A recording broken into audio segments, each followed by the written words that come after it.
ഇപ്പോൾ തന്നെ നമ്മൾ കാണുന്നുണ്ട് എന്താണ് ഇസ്രായേലിന്റെ ഭാഗത്തു നിന്നുള്ള നിലപാട് എന്നുള്ള കാര്യം. അപ്പോൾ മുഴുവൻ ഈ മൃതദേഹങ്ങളും വിട്ടുകൊടുത്തു, അല്ലെങ്കിൽ അതിനുശേഷം എന്തായിരിക്കും ഒരു അവസ്ഥ എന്നുള്ള കാര്യം കൂടി, അല്ലെങ്കിൽ ആ ഒരു ചോദ്യം കൂടി നിലനിൽക്കുന്നുണ്ടല്ലോ നാസർ. തീർച്ചയായിട്ടും അമൃത, ഇതിലിപ്പോൾ ഏറ്റവും പ്രധാനപ്പെട്ടത് ഇപ്പോൾ ട്രംപിന്റെ ഒരു പ്രതികരണം ഇന്ന് വന്നിരിക്കുന്നത് അന്താരാഷ്ട്ര സുരക്ഷാ സേനയെ ഗസയിലേക്ക് വിന്യസിക്കാൻ വളരെ പൊടുന്നനെ തന്നെ അത് നടപ്പാകുമെന്ന ഒരു മുന്നറിയിപ്പാണ് ഇപ്പോൾ ട്രംപ് നൽകിയിരിക്കുന്നത്. പക്ഷെ അതിൻ്റെ വിവിധ ഘട്ടങ്ങളിലൂടെ കടന്നു പോകേണ്ട ഒരു സംഭവമാണത്.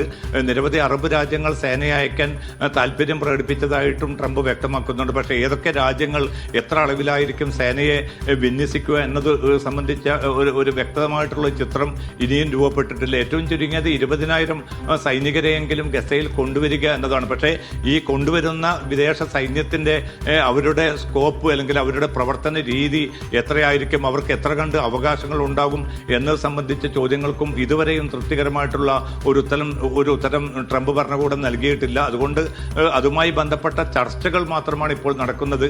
ഒരു കരട് പ്രമേയം ഇതുമായി ബന്ധപ്പെട്ട്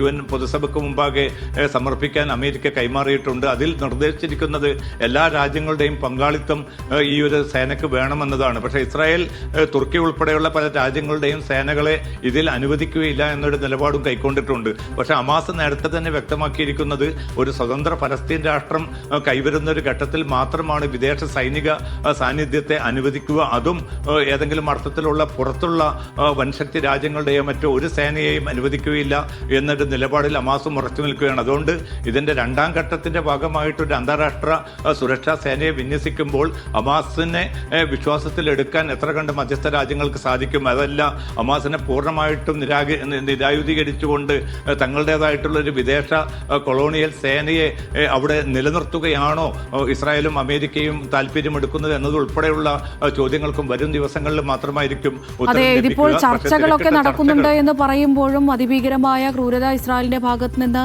ഒരു വശത്ത് നടക്കുന്നുണ്ട് എന്നുള്ളത് തന്നെയാണ് എടുത്തു പറയേണ്ട ഒരു കാര്യം. നാസർ നേരത്തെ ഈ സഹായ വിതരണത്തെക്കുറിച്ച് ഒക്കെ പറയുകയുണ്ടായല്ലോ. നമുക്കറിയാം ഈ ആദ്യഘട്ട വെടിനിർത്തൽ കരാറിന് പിന്നാലെ ലക്ഷങ്ങളാണ് ജന്മനാട്ടിലേക്ക് തിരിച്ചെത്തിയത്. ഇത്രയും നാൾ മറ്റ് ഇടങ്ങളിലൊക്കെ കഴിഞ്ഞ ആളുകൾ തിരിച്ചു വരുന്ന കാഴ്ചകളൊക്കെ നമ്മൾ കണ്ടിട്ടുണ്ടായിരുന്നു. അവിടെയുള്ള ആളുകളുടെ ഒരു സാഹചര്യം നിലവിലിപ്പോൾ എന്താണ് നാസർ? ഈ പറഞ്ഞതുപോലെ അത്യാവശ്യത്തിന് എങ്കിലും സാധനങ്ങൾ അവർക്ക് കിട്ടുന്നുണ്ടോ?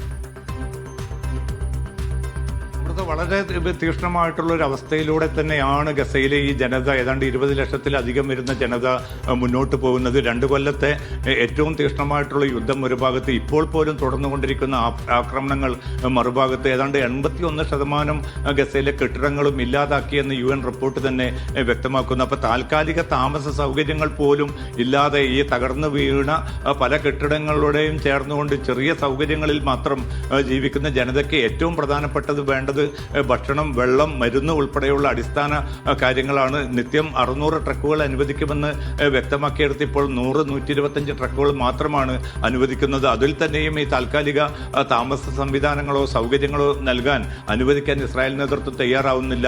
അതൊരു ഭാഗത്ത്. അതോടൊപ്പം തന്നെ കുടിവെള്ളക്ഷാമം വലിയ തോതിൽ രൂക്ഷമായിക്കൊണ്ടിരിക്കുകയാണ്.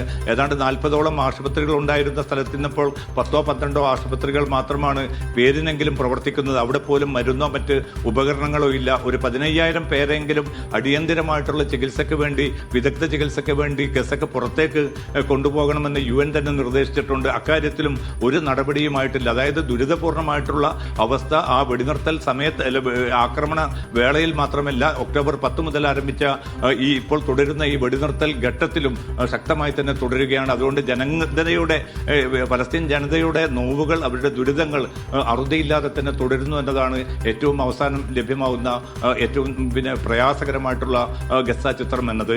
അമൃത. ശരി, MCA നാസറാണ് വിശദമായ വിവരങ്ങൾ നൽകിയത്.